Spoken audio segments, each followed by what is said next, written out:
এর চেয়ে বেশি বিপজ্জনক কোনো পেশা আছে এটা আমি কল্পনাও করতে পারি না। ওয়াশিংটনের অভিজাত হিলটন হোটেলে নৈশভোজে গুলির ঘটনার পর ট্রাম্প কথা বলেন। ওই আয়োজনে স্ত্রী ও ফার্স্ট লেডি মেলানিয়া ট্রাম্পও তার সঙ্গে ছিলেন।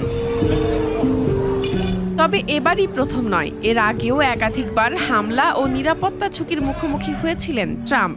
চলুন এক নজরে সেসব ঘটনা জেনে নিই। April 2026 Washington. 25 এপ্রিল সন্ধ্যায় ওয়াশিংটনের হিলটন হোটেলে বিভিন্ন সংবাদ মাধ্যমে কর্মরত হোয়াইট হাউস সংবাদদাতাদের বার্ষিক নৈশভোজ আয়োজন করা হয়েছিল। সস্ত্রীক ট্রাম্প এতে অংশ নেন। আরও ছিলেন ভাইস প্রেসিডেন্ট সহ মন্ত্রিসভার প্রায় সবাই।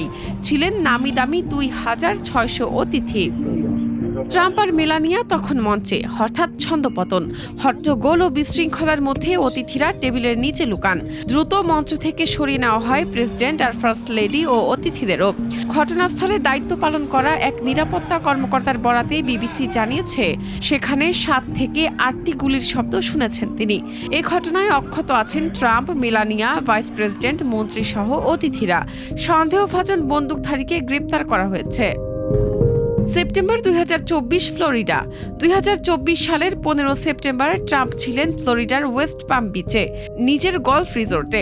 ওই দিন গলফ খেলায় ব্যস্ত ট্রাম্পকে হত্যার একটি চেষ্টা ব্যর্থ করে দেওয়ার কথা জানায় যুক্তরাষ্ট্রের কেন্দ্রীয় তদন্ত সংস্থা FBI।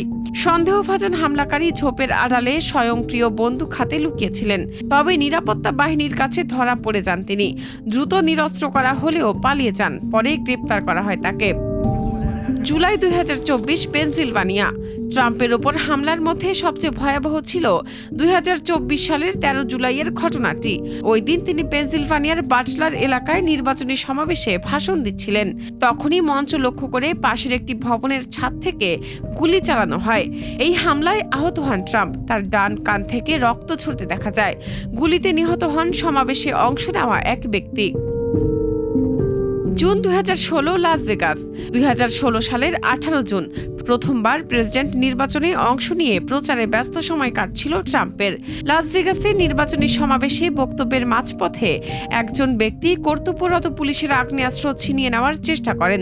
নিরাপত্তা বাহিনী জানিয়েছে তার উদ্দেশ্য ছিল ট্রাম্পকে হত্যা করা।